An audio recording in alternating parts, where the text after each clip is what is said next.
Tampilin ke PPT-nya, Ri. Iya, bentar. Oke. Bismillahirrahmanirrahim. Assalamualaikum warahmatullahi wabarakatuh. Selamat siang rekan-rekan. Nggak kerasa ya kita pada hari ini akan bertemu pada sesi terakhir. Sebelumnya kita telah menjalani beberapa sesi yang baik itu program individu maupun program wajib. Seperti kita ketahui dulu kita pertama menjalani yang paling pertama itu program individu. Sesi pertama kita menjalani bisnis model kanvas alung. Kemudian yang kedua kita belajar pembuatan desain grafis, pembuatan banner digital alung dan stiker juga. Kemudian yang ketiga juga kita langsung praktek gimana sih cara masak buat alung tersebut. Nah, itu udah kita jalani. Kemudian yang program wajib juga kita udah menjalani. Yang pertama itu berkaitan dengan edukasi 5M. Kemudian yang kedua berkaitan dengan vaksin aman dan halal. Nah, kemudian yang terakhir kita akan menjalani sesi ini, yaitu yang berjudul pengenalan dasar pendaftaran online vaksinasi COVID-19. Sebelum kita mulai acara ini, mari kita berdoa terlebih dahulu. Bismillahirrahmanirrahim. Oke, next, Ri.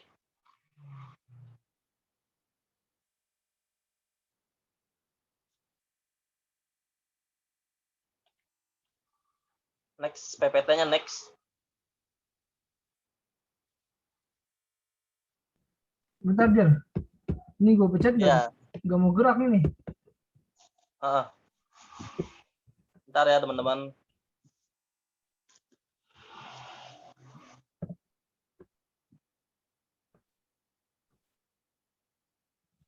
Kelihatan nggak, Jar?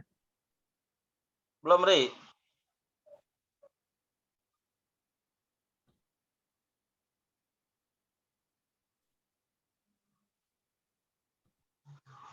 Ya. Oke. Slide berikutnya, Ri. Ya. Oke, nah ini untuk yang outline ya, garis besar ya.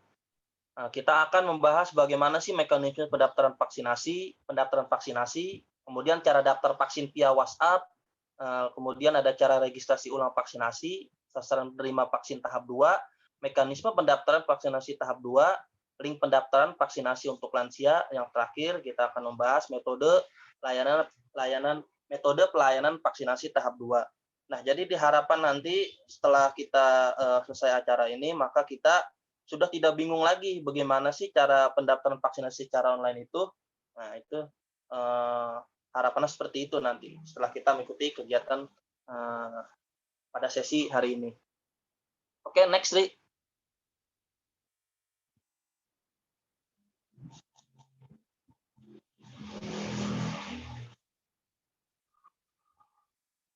Talu. Ini nggak mau, gue baca tes nggak mau talu. Ya.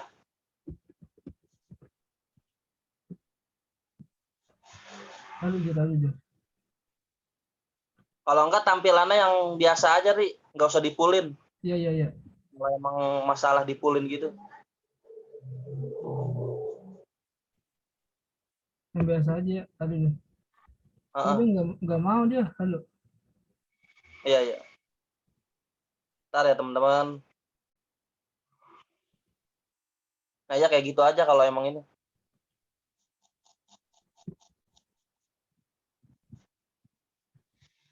Begini aja kali ya. Ya udah gitu kayak nggak apa-apa. Iya. Yang penting lancar di next-nya.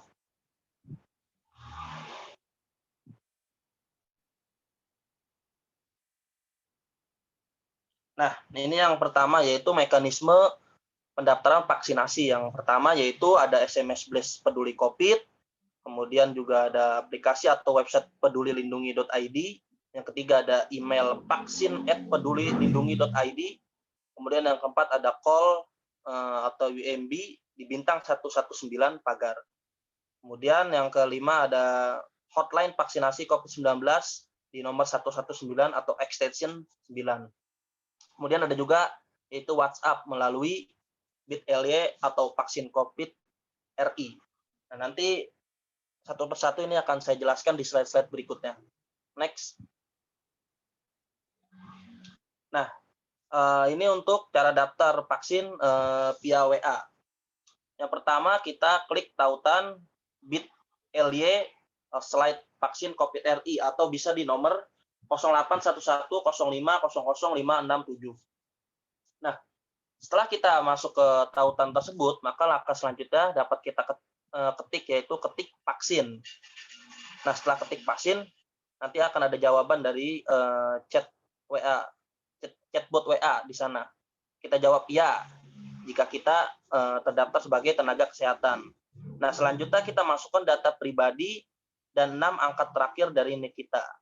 Nah, setelah terverifikasi, maka nakes dapat mendaftarkan dirinya untuk membuat janji di Paskes atau fasilitas kesehatan sekitar. Misalnya seperti di puskesmas. Dan mendapatkan konfirmasi waktu dan tempat vaksinasi. Kemudian selanjutnya kita konfirmasi kesehatan diri. Apakah kita punya penyakit bawaan atau enggak, itu bisa kita jelaskan di tahap konfirmasi kesehatan diri ini. Nah, selanjutnya maka kita akan mendapat jadwal vaksinasi. Kemudian sekali lagi kita setelah mendapat jadwal maka kita mengonfirmasi jadwal, kita konfirmasi dan juga mendapat QR code. Nah, setelah itu maka kita dapat melakukan vaksinasi. Next, Ri.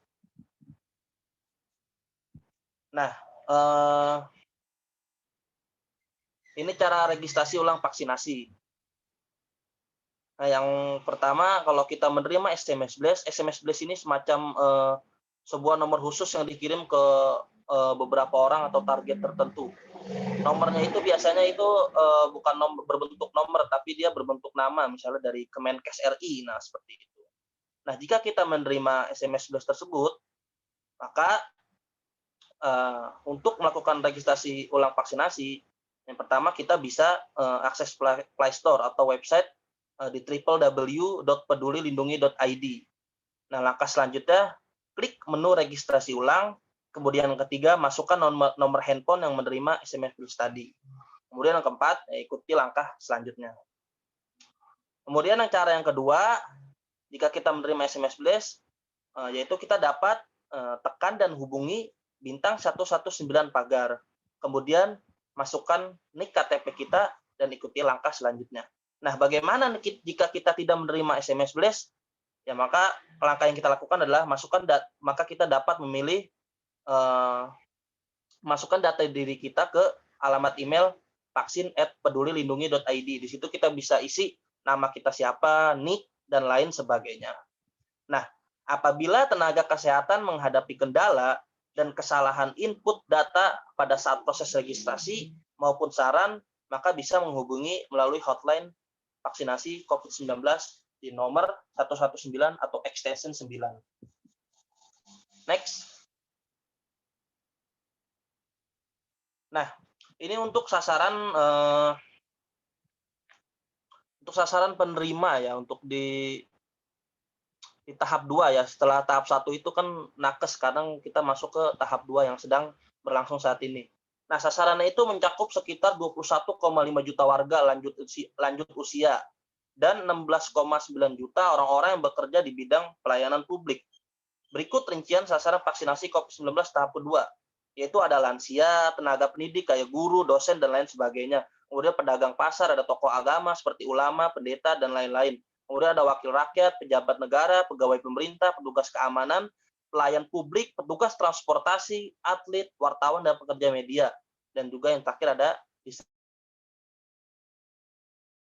sektor pariwisata.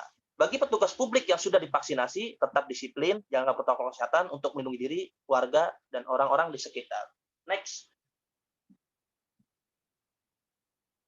Nah, ini untuk mekanisme pendaftarannya. Setiap institusi mendaftarkan anggotanya secara online melalui sistem PCCare. PCCare ini merupakan aplikasi yang dimiliki oleh BPJS Kesehatan. Kemudian selanjutnya untuk kelompok masyarakat lansia, data diperoleh dengan bekerjasama dengan Direktorat Jenderal Kependudukan dan Pencatatan Sipil Kementerian Dalam Negeri.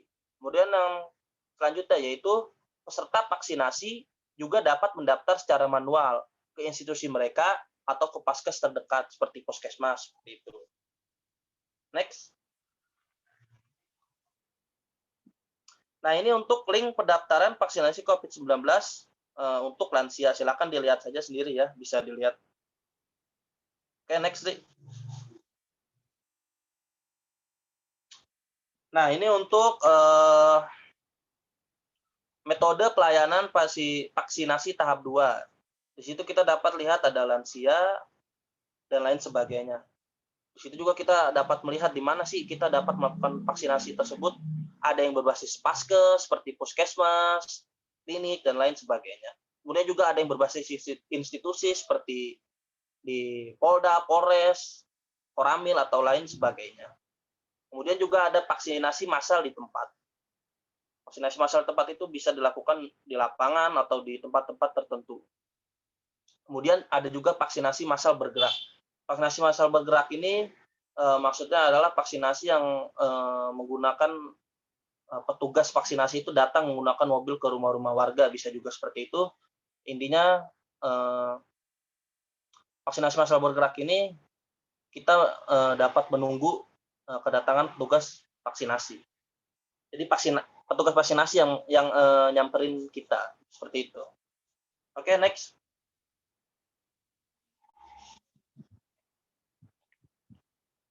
Oke, nah untuk sasaran vaksinasi COVID-19 tahap 3 yaitu adalah masyarakat rentan dari aspek geospasial. Maksudnya geospasial ini yaitu segala sesuatu atau objek yang terjadi baik di bawah, di atas, atau di permukaan bumi. Seperti itu. Kemudian yang rentan dari aspek sosial dan juga ekonomi.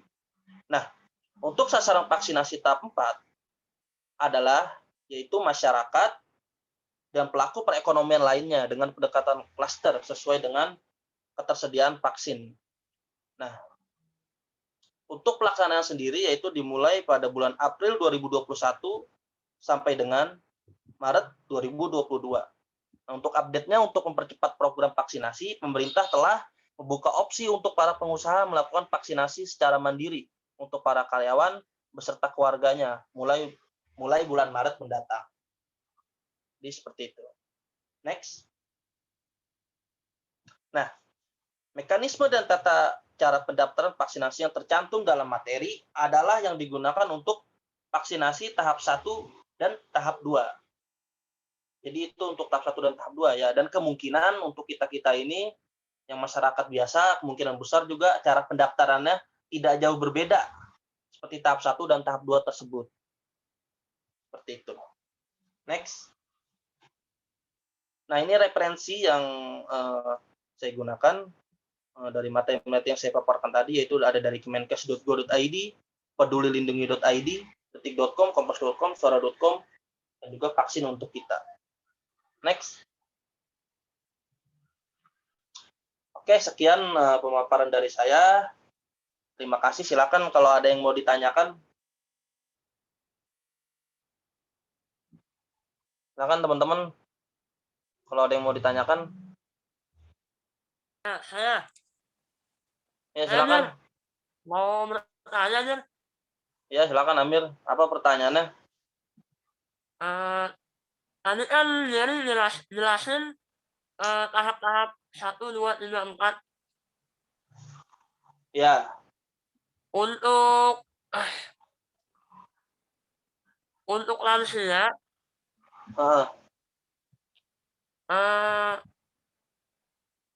kebetulan saya punya nenek. Nah, nenek saya ini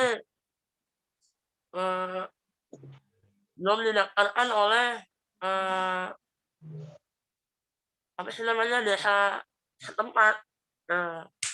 Gimana caranya supaya nenek saya mendapatkan vaksinasi lebih cepat? Oh gitu ya. Jadi gimana tadi belum dapat apa? Belum dapat undangan dari desa gitu ya? Nah, iya. Jadi gini ya, untuk saya jawab ya, untuk link pendaftaran vaksinasi COVID-19 untuk lansia itu kan tadi saya udah saya sempat paparkan di slide 8, yaitu itu ada link pendaftarannya. Oh ya, saya juga mau ini nekanin juga untuk lansia ini sementara ini itu hanya dilakukan di ibu kota provinsi saja. Misal kalau di Jawa Barat untuk tahap awal ya termin 1 untuk di ibu kota provinsi di 33 ibu kota provinsi yaitu Bandung kalau Jawa Barat, Kalau untuk Jawa Tengah ya Semarang.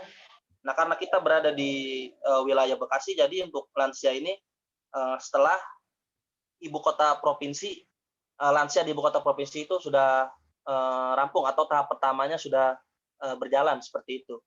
Jadi memang saat ini belum ada undangan untuk di wilayah kita ini ya, di wilayah Bekasi ini. Jadi, iya. jadi seperti itu ya. Iya, Saja. Iya. Makasih, Bisa Jan. dimengerti? Ya. Oke, oke. Heeh. Oke, terima kasih atas pertanyaannya ya. Eh, saya rasa udah mengerti semua ya, cukup mengerti ya dari penjelasan saya semua gimana, Saudara Amir. Iya, Jan. Baik dari Cukup mengerti. ya. Oke, mungkin itu saja ya, kita akhiri saja sesi terakhir ini. Saya ucapkan terima kasih kepada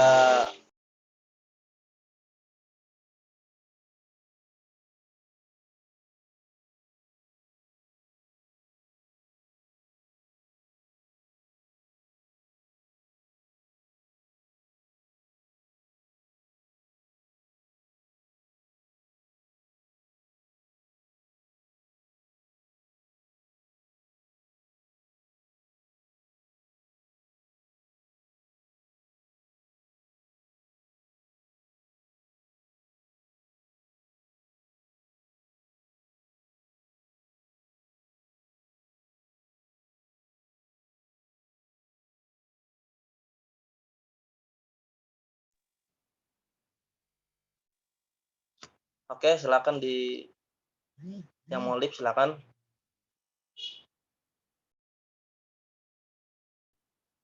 Hari